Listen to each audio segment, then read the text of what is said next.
6월 13일 새벽 기도회를 시작하겠습니다. 오늘 본문은 로마서 9장입니다. 1절로 18절까지. 내가 그리스도 안에서 참말을 하고 거짓말을 아니하노라. 나에게 큰 근심이 있는 것과 마음에 그치지 않는 고통이 있는 것을 내 양심이 성령 안에서 나와 더불어 증언하노니, 나의 형제 곧 골육의 친척을 위하여 내 자신이 저주를 받아 그리스도에게서 끊어질지라도 원하는 바로라. 그들은 이스라엘 사람이라. 그들에게는 양자됨과 영광과 언약들과 율법을 세우신 것과 예배와 약속들이 있고, 조상들도 그들의 것이요 육신으로 하면 그리스도가 그들에게서 나셨으니 그는 만물 위에 계셔서 세세의 찬양을 받으실 하나님이시니라. 아멘. 그러나 하나님의 말씀이 폐하여진 것 같지 않도다. 이스라엘에게서 난 그들이 다 이스라엘이 아니요 또한 아브라함의 씨가 다 그의 자녀가 아니라 오직 이삭으로부터 난 자라야 내 씨라 불리리라 하셨으니, 그 육신의 자녀가 하나님의 자녀가 아니요 오직 약속의 자녀가 씨로 여기심을 받느니라. 약속의 말씀은 이것이니, 명년 이때에 내가 이르리니 사라에게 아들이 있으리라 하심이라. 그뿐 아니라 또한 리브가가 우리 조상 이삭 한 사람으로 말미암아 임신하였는데, 그 자식들이 아직 나지도 아니하고 무슨 선이나 악을 행하지 아니한 때에 택하심을 따라 되는 하나님의 뜻이 행위로 말미암지 않고 오직 부르시는 이로 말미암아 서게 하려 하사, 리브가에게 이르시되 큰 자가 어린 자를 섬기리라 하셨나니, 기록된 바 내가 야곱은 사랑하고 에서는 미워하였다 하심과 같으니라. 그런즉 우리가 무슨 말을 하리요? 하나님께 불의가 있느냐? 그럴 수 없느니라.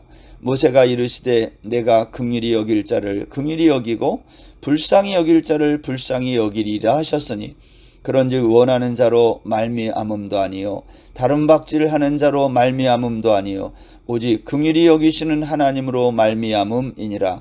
성경이 바로에게 이르시되 내가 이 일을 위하여 너를 세웠으니 곧 너로 말미암아 내 능력을 보이고 내 이름이 온 땅에 전파되게 하려 함이라 하셨으니, 그런즉 하나님께서 하고자 하시는 자를 긍휼히 여기시고 하고자 하시는 자를 완악하게 하시느니라. 아멘. 오늘부터는 로마서 9장 말씀입니다. 로마서 9장을 들어가기에 앞서 1장부터 8장까지를 요약하면 이런 겁니다.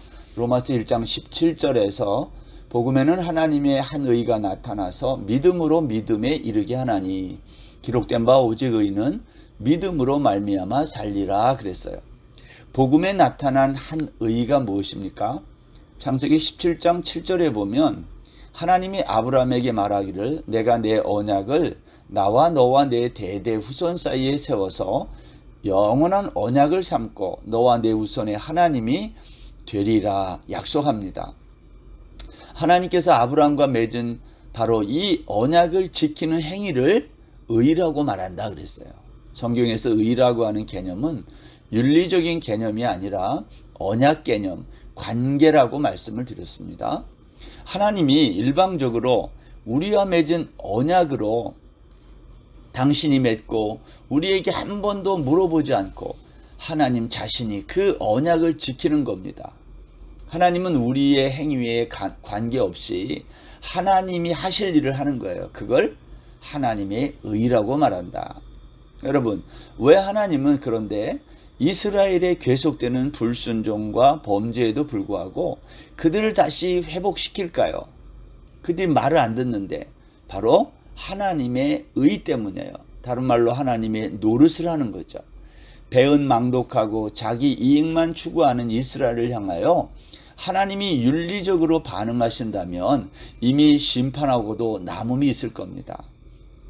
그러나 하나님은 지금도 이스라엘을 위해 하나님 노릇을 하고 있는 거예요.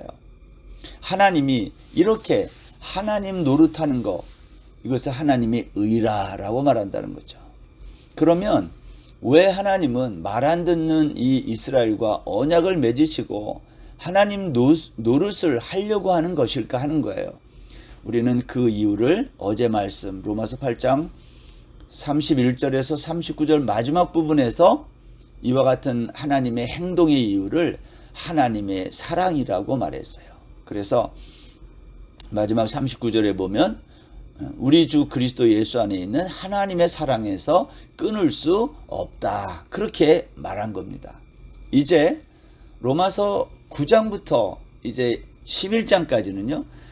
이스라엘의 구원에 관한 이야기를 시작합니다. 이스라엘의 구원, 자기 유대 민족의 구원에 관한 이야기예요.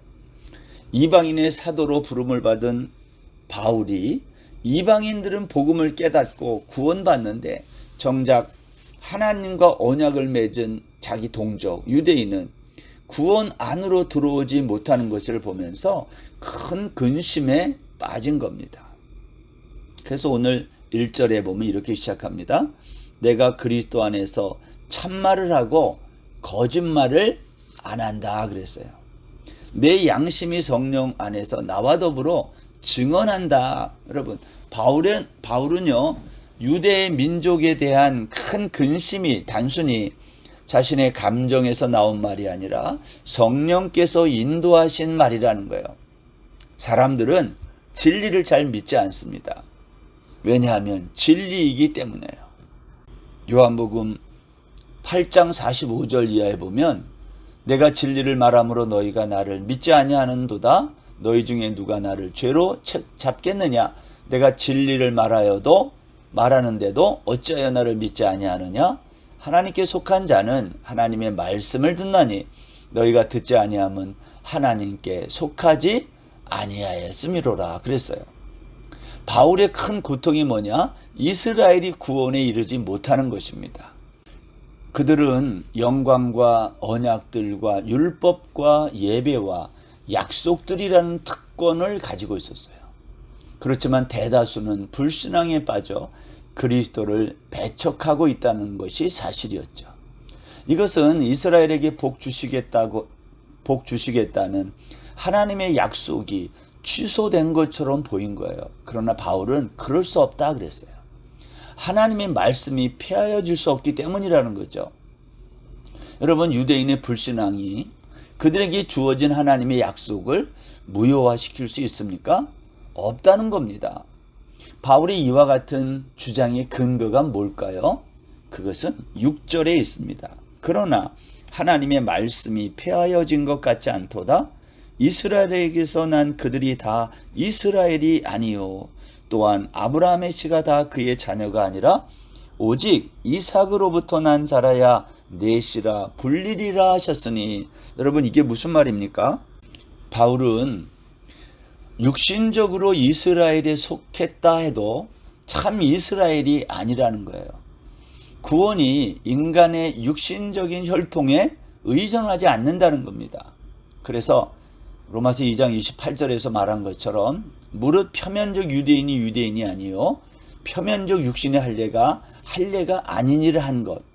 바울 사도는 이와 같은 자신의 주장을 증명하기 위해서 두 가지 이야기를 시작합니다. 그게 아브라함의 이야기예요.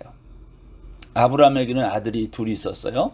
이스마엘과 이삭이 있었습니다. 그런데 아브라함의 씨가 다 그의 자녀가 아니다라고 7절에서 말합니다. 아브라함의 씨는 이삭뿐이라는 거예요. 이스마엘은 아니라는 겁니다. 오늘 여기 본문 8절에 보면 곧 육신의 자녀가 하나님의 자녀가 아니요 오직 약속의 자녀가 씨로 여기심을 받느니라. 여기 육신의 자녀가 누구입니까? 이스마엘을 가리치는 거 아니겠어요? 이스마엘은 약속의 자녀가 아니라는 거예요. 그러면 누가 약속의 자녀라는 겁니까? 이삭이 약속의 자녀라는 거예요. 그런데 이 이스마엘은 약속의 자손이 아니고 이삭이 약속의 자손이라는 증거는 설득력이 조금 떨어져요. 왜 그렇죠? 이삭은 적자이고 이스마엘은 서자이기 때문에 그래요. 그래서 바울은 두 번째 이야기를 시작하는 거예요. 그것이 야곱과 에서 이야기입니다. 여러분, 야곱과 에서는 리브가라는 한 어머니 뱃속에서 동시에 태어났어요. 근데 야곱은 약속의 씨이고 에서는 아니라는 겁니다. 사람들은 이 말을 이해하기가 어려워요. 이삭과 이스마엘은 적자이고 서자이기 때문에 그렇게 말할 수 있어요. 그러나 에서와 야곱은 다른 어떤 이유로 설명하기가 어렵습니다. 왜 하나님은 야곱은 택하고 에서는 택하지 않았을까? 이걸 따지면 변명이 궁색해지는 겁니다. 우리가 하나님의 구원 선택을 대할 때 힘든 게 이런 거죠. 사람들은 일반적으로 어떤 결과에는 반드시 원인이 있다고 생각합니다. 하나님이 이삭을 택하고 이스마엘을 버린 것, 야곱을 택하고 에서를 버리신 데는 어떤 이유가 있다고 생각하는 거예요. 하나님의 구원을 이렇게 원인과 결과라는 도식을 통해 이해하려고 하기 때문에 하나님의 구원이 잘 이해되지 않는 거죠. 여러분, 에서는 장자이고 야곱은 차자입니다. 동양 문화권에서 차자가 장자를 앞서는 것은 불가능한 일입니다. 야곱은 집안에서 어머니 리브가를 도왔고요.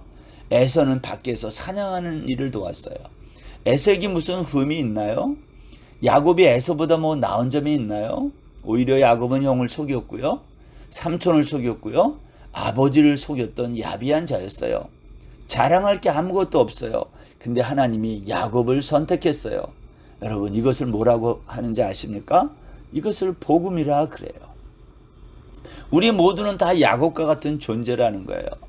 말라기 1장 2절에 보면 여호와께서 이르시되 내가 너희를 사랑하였노라 하나 너희는 이르기를 주께서 어떻게 우리를 사랑하셨나이까 하는도다.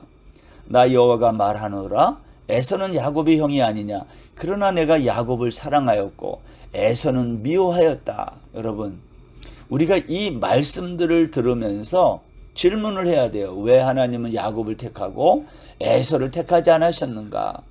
성경은 그 이유를 뭐라고 말합니까? 오늘 본문 11절과 13절에 보면 이렇게 말씀하고 있습니다. 그 자식들이 아직 나지도 아니하고 무슨 선이나 악을 행하지도 아니한 때에 택하심을 따라 되는 하나님의 뜻이 행위로 말미암지 않고 오직 부르시는 이로 말미암아 서게 하려 하사 그랬어요. 13절 기록된 바 내가 야곱은 사랑하고 에서는 미워하였다 하신과 같으니라. 여러분, 이것을 우리가 뭐라고 말합니까? 이것을 하나님의 주권이라고 말하는 거예요. 이것은 우리를 당황하게 만들어요. 사람이 태어나기도 전에 구원받은 사람과 그렇지 못한 사람이 결정되었다는 거예요. 그래서 많은 사람들이 이것을 못 믿겠다 그래요. 바울 당시에도 똑같은 질문이 있어요. 그래서 바울은 14절에서 이렇게 말해요. 그런즉 우리가 무슨 말을 하리요? 하나님께 불의가 있느냐? 그럴 수 없다. 그래서 출애굽기 33장 19절의 말씀을 인용합니다. 15절 보세요. 내가 긍휼히 여길 자를 긍휼히 여기고 불쌍히 여길 자를 불쌍히 여기리라. 여기에서 우리가 짚고 넘어갈 것이 있습니다. 하나님은 아무 문제 없는 자를 나쁘게 만들지 않는다는 거예요. 하나님이 왜 야곱은 택하고 에서는 택하지 않았나요? 왜 이삭만 약속의 자손이고 이스마엘은 약속의 자녀가 될 수 없나요? 하나님 너무 불공평합니다. 우리가 그렇게 말하잖아요. 그런데 이것이 정말 불공평한 겁니까? 하나님은 결코 그러한 불의한 분이 아니라는 거예요. 예를 들어서 홍수가 나서 많은 사람이 홍수에 떠내려가 죽어가고 있을 때 헬기가 와가지고 그 가운데 몇 사람을 살려내었더니 왜 다 살려내지 못하고 몇 사람만 살려내냐고 따지는 거, 그게 맞나요?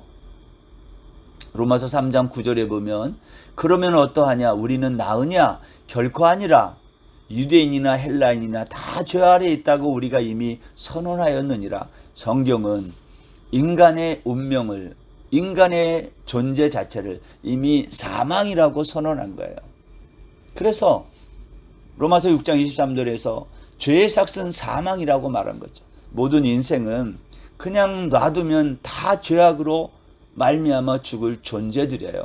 근데 하나님이 그냥 놔두시지 아니하고 그 가운데 몇 사람을 구원해 내신 거예요. 이건 전적인 하나님의 선택에 달린 거예요. 구원에 관한 한 하나님은 홀로 역사한다는 것을 우리가 이해해야 합니다. 신앙생활에서 종종 이해되지 않는 부분들이 바로 이런 거죠. 신의 영역, 인간의 이성으로는 이해할 수 없는 부분, 여러분, 이러한 부분들은 그냥 받아들여야 되는 거예요. 남들이 잘 모르는 거 내가 알아내가지고 나의 대단함을 보이려고 해서는 안 되는 겁니다. 이건 교만한 거죠. 누가복음 3장에 가면 예수님의 족보가 있는데요. 마지막 38절에 보면 그 이상은 에노스요, 그 이상은 셋이요, 그 이상은 아담이요, 그 이상은 하나님이시니라 그랬어요. 여러분, 왜 하나님 이상은 없나요? 이렇게 물어서는 안 되는 거예요. 성경이 말하는 데까지 말하고 성경이 멈추는 곳에서 멈추는 것이 신앙인 것입니다. 신앙이라고 하는 것은 사는 거지, 삶이지 보여주는 것이 아닙니다. 우리의 작은 머리로 해결할 수 없을 때 침묵하는 자세가 필요한 거죠. 오늘 본문은 17절에서 애굽의 바로의 역할을 끝으로 오늘 말씀이 맞춰지고 있습니다. 내가 이 일을 위하여 너를 세웠으니 그랬어요. 하나님이 바로를 세운 이유가 무엇인가요? 이 일을 위해서 너를 세웠다. 하나님은 바로를 구원하지도 않으실 거면서 왜 바로를 역사 위에 등장시키셨는가 하는 거죠. 하나님은 바로의 강팍한 마음을 통해서 하나님의 능력을 나타내 보이고 하나님의 이름이 온 땅에 전파되게 했다는 거예요. 우리의 관심은 그러면 왜 하나님은 바로를 구원하시지 않았습니까? 그런 걸 따지면 안 된다는 거예요. 그것은 우리의 영역이 아닌 거예요. 그래서 오늘 18절이 이렇게 마칩니다. 그런즉 하나님께서 하고자 하시는 자를 긍휼히 여기시고 하고자 하시는 자를 완악하게 하시느니라. 이 말은 하나님 때문에 완악해졌다는 말이 아니라 하나님은 완악해진 바로를 그대로 두셨다는 의미입니다. 이것이 하나님의 주권이에요. 구원에 있어서 하나님의 주권처럼 중요한 이론이 없는 것입니다. 우리가 하나님의 선택을 받아 다 구원받으면 좋지만 그렇지 못한 것에 대해서 우리가 하나님을 따지고 왜 그렇게 하십니까? 말할 수 없다는 거예요. 그렇게 하는 것은 우리가 하나님의 자리를 침범하는 거고 하나님의 영역을 빼앗으려고 하는 교만한 태도다라는 거죠.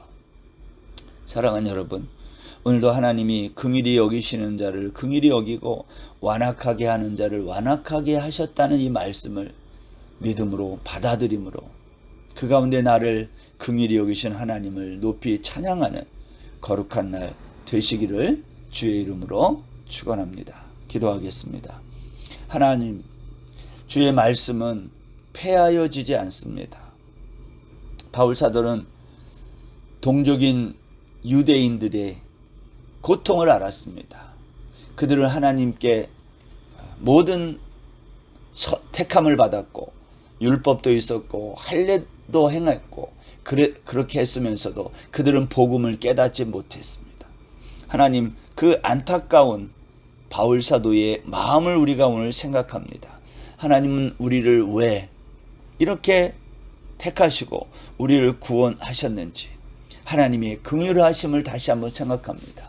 하나님, 오늘 하루도 저희를 긍휼히 여겨주시고 주께서 오늘도 우리를 향한 주의 주권, 우리가 하나님의 주권 앞에 겸손해질 수 있는 거룩한 주의 백성들 다 되게 하여 주옵소서.